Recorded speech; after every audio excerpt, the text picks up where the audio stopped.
മുതിർന്ന നേതാക്കളുടെ സ്ഥാനാർത്ഥിത്വം നിയമസഭാ തെരഞ്ഞെടുപ്പിന് ശേഷം തലവേദനയാകുമെന്നാണ് കോൺഗ്രസിൽ ചർച്ച. എംപിമാരും നിയമസഭയിലേക്ക് മത്സരിക്കാൻ താൽപ്പര്യപ്പെടുന്നത് സ്ഥാനാർത്ഥി നിർണയത്തിൽ പ്രതിസന്ധി ഉണ്ടാക്കുമെന്നും ആശങ്കയുണ്ട്. കോൺഗ്രസ് നേതൃത്വവുമായി ഇടഞ്ഞു നിൽക്കുന്ന ശശി തരൂർ ഇന്നലെ നടത്തിയ പ്രതികരണവും കോൺഗ്രസിനെ വെട്ടിലാക്കിയിട്ടുണ്ട്. ആ പ്രതികരണത്തിലേക്ക്. ഞാൻ 2024 ഈ 4ാം തവണ വിജയം വെട്ടിനേരിയപ്പോഴും കൂടി നഗരത്തിൽ ഭൂരിപക്ഷം അവർക്കായിരുന്നു. അപ്പം ഞാൻ അപ്പോഴേ കണ്ടൊരു വാർണിംഗ് സിഗ്നൽ ഞാൻ അപ്പോഴേ ചൂണ്ടിക്കാണിച്ചൊരു വിഷയമാണ്. നമ്മളുടെ പ്രവർത്തനത്തിൽ ചില കുറവ് ഉണ്ടായിട്ടുണ്ടാവാം. നമ്മളെന്ന് പറഞ്ഞാൽ നമ്മുടെ പാർട്ടിയുടെ ഓരോരോ ജനങ്ങളുടെ ഇടയിൽ നമ്മുടെ സന്ദേശം എത്തിക്കുന്നതിൽ വല്ല കുറവുണ്ടായിട്ടുണ്ടാവാം. അതിനെ നമ്മൾ ഈ 1.5 വർഷത്തിൽ മാറ്റാൻ സാധിച്ചിട്ടില്ല. അപ്പോൾ ജനങ്ങൾ കഴിഞ്ഞ തവണ വോട്ട് ചെയ്ത പോലെ നഗരത്തിൽ BJPക്ക് സപ്പോർട്ട് കൊടുത്തു. നേരെ മറിച്ച് നമുക്ക് ഗ്രാമദേശത്തിലും തീരദേശത്തിലും ഒക്കെ നമ്മൾ ശക്തമായി ഇരുന്നിട്ടുണ്ട്. അപ്പോൾ തിരുവനന്തപുരം മൊത്തത്തിൽ പോയി എന്ന് പറയാൻ സാധിക്കില്ല. പക്ഷെ നഗരം ഈ തവണ BJP ജയിച്ചിട്ടുണ്ട്.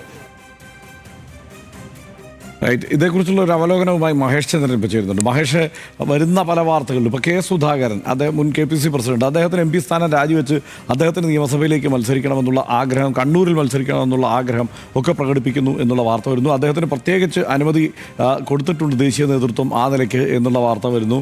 കൊടിക്കുന്നിൽ സുരേഷിന് കേരളത്തിലേക്ക് തിരിച്ചു വരാനുള്ള ആഗ്രഹം അദ്ദേഹം നേരത്തെ തന്നെ പ്രഖ്യാപിച്ചതാണ്. MP എന്ന നിലയ്ക്ക് പ്രവർത്തിക്കുമ്പോൾ അദ്ദേഹത്തിന് തിരിച്ചു വരണം. എന്തിനേറെ പറയുന്നത്, ഷാഫി പറമ്പിലിൻ്റെ പേര് പോലും ആ നിലയ്ക്ക് തിരിച്ചു വരാൻ നിൽക്കുന്ന ആളുകളുടെ പട്ടികയിൽ പറഞ്ഞു കേൾക്കുന്നുണ്ട്. ആത്യന്തികമായി ഇത്തവണയെങ്കിലും ഒരു ഭരണമാറ്റം ഉണ്ടാകും, അങ്ങനെയെങ്കിലും ഒരു മന്ത്രിസ്ഥാനത്തിനുള്ള സാധ്യത തെളിയുന്നുണ്ട് എന്നതൊക്കെ തന്നെയാണ് ഇത്തരത്തിലുള്ള ചിന്തകൾക്ക് കാരണമാകുന്നത്. ഇക്കാര്യത്തിൽ കോൺഗ്രസിൻ്റെ ഒരു നിലപാടും ആലോചനയും എങ്ങനെയാണ്? ഇപ്പോൾ ശശി തരൂരിൻ്റെ ഈ പ്രതികരണമൊക്കെ കാണിക്കുന്നത് എന്താണ്?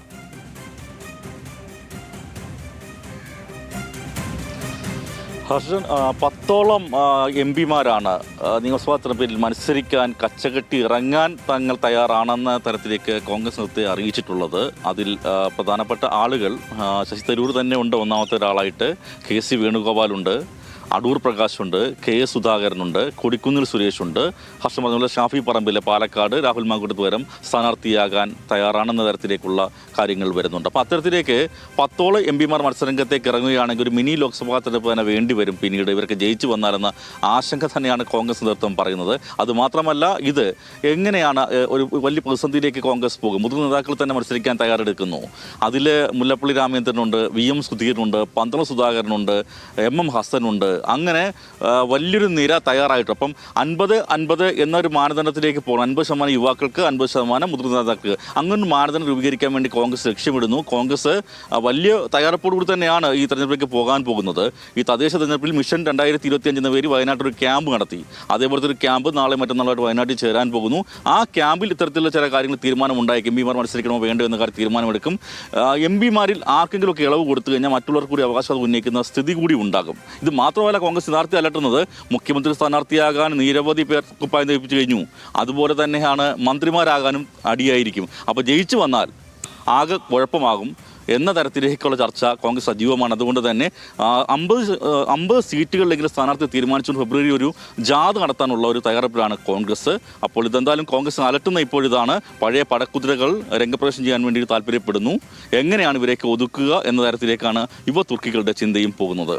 തീർച്ചയായും പ്രതിപക്ഷ നേതാവ് ഈ മൊത്തം നീക്കത്തിന് നേതൃത്വം കൊടുത്തുകൊണ്ട് വിജയം എന്നത് മാത്രമാണ് ഇനി വരാനിരിക്കുന്ന തെരഞ്ഞെടുപ്പിൽ കോൺഗ്രസിൻ്റെ ഏക ലക്ഷ്യം, അതിനപ്പുറത്ത് മറ്റൊന്നും ചിന്തിക്കുന്നില്ല എന്ന് പ്രഖ്യാപിക്കുന്നു. സ്ഥാനാർത്ഥി നിർണയത്തിൽ അത് മാത്രമായിരിക്കും മാനദണ്ഡം എന്നൊക്കെ പറയുമ്പോഴും നേതാക്കന്മാരെല്ലാവരും അത് സമ്മതിച്ചു കൊടുക്കണമെന്നില്ലല്ലോ. മാത്രമല്ല, ആ വിഭാഗീയത എന്നത് തൽക്കാലം കോൺഗ്രസിൽ നിലനിൽക്കുന്നില്ല എന്ന് പറയുമ്പോഴും ഒരു ഭരണ സാധ്യത തെളിയുമ്പോൾ അവിടെ KC വേണുഗോപാൽ സച്ചിൻ പൈലറ്റിനെ കാര്യങ്ങൾ ഏൽപ്പിച്ചിട്ട് അദ്ദേഹം കേരളത്തിലേക്ക് വരുന്നു എന്നതടക്കമുള്ള ചർച്ചകൾ കൂടി സമാന്തരമായി നടക്കുകയാണല്ലോ. അപ്പോൾ ആ ചർച്ചകൾ ഒക്കെ, അതായത് എനിക്ക് തോന്നുന്നു ജനുവരി അവസാനം ഫെബ്രുവരി ആദ്യ വാരത്തോടെയൊക്കെ ഈ കാര്യത്തിലൊരു വ്യക്തതയുണ്ടാകും എന്ന് കോൺഗ്രസ് തന്നെ പറയുന്നുണ്ട്. പക്ഷേ അത് എത്രത്തോളം സുഗമമാകും?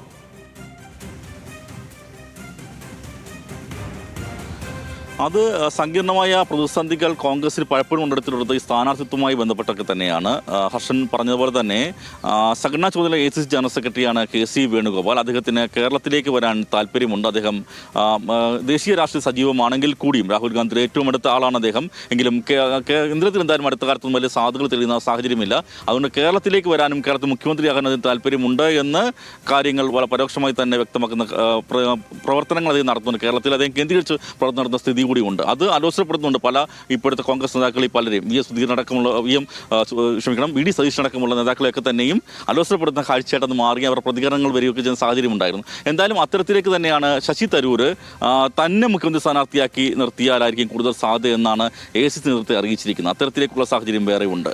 അപ്പം ഇത്തരത്തിലേക്ക് K സുധാകരൻ വരുന്നു. അപ്പോൾ ഇത്തരത്തിലേക്ക് വലിയ നേതാക്കൾ മത്സരരംഗത്തേക്ക് വരുമ്പോൾ അത് കോൺഗ്രസിൻ്റെ കോൺഗ്രസ് താരനിരയെ കൂടി പ്ലാൻ ചെയ്യുന്നുണ്ട്. കുറച്ച് വളരെയധികം പ്രസിദ്ധരായ അല്ലെങ്കിൽ സെലിബ്രിറ്റിയായ ആളുകളെയൊക്കെ കൂടെ മത്സരരംഗത്തെ കൊണ്ടുവരാൻ ആലോചിക്കുന്നുണ്ട്. അതിനൊപ്പം തന്നെ വലിയൊരു നിരയെ നിർത്തിക്കൊണ്ട് ഇലക്ഷനിൽ നേടുന്നത് വലിയ നേട്ടമാകുമെന്നൊരു വിലയിരുത്തൽ കോൺഗ്രസിൽ ഒരു വിഭാഗത്തിനുണ്ടെങ്കിൽ പോലും തിരഞ്ഞെടുപ്പിന് ശേഷം എന്താകും എന്നുള്ളത് തന്നെയാണ് അവരെ അലട്ടുന്നത്. അതായത് ഇത്തരത്തിലേക്ക് ജയിച്ചു വരുന്ന സാഹചര്യം ഉണ്ടായ തദ്ദേശ തെരഞ്ഞെടുപ്പിൽ ഉണ്ടായ വിജയം ആവർത്തിക്കാൻ കഴിഞ്ഞാൽ കേരള നിയമസഭയിൽ അധികാരത്തിലേക്ക് UDF എത്തിക്കഴിഞ്ഞാൽ എങ്ങനെ ഇവരെയൊക്കെ അക്കോമഡേറ്റ് ചെയ്യും എന്നുള്ളത് തന്നെയാണ് വലിയ തലവേദന. അതുകൊണ്ട് തന്നെ ആദ്യം തന്നെ ഇക്കാര്യത്തിൽ ചില നിർണായകമായ തീരുമാനം എടുക്കേണ്ടതുണ്ട് എന്നുള്ളതായിരിക്കും ഈ വയനാട് ചേരുന്ന ക്യാമ്പിലെ പ്രധാനപ്പെട്ട ഒരു ചർച്ചയായും തീരുമാനമായും വരാൻ സാധ്യതയെന്നും മനസ്സിലാക്കാൻ കഴിയുന്നു. ഹർഷൻ.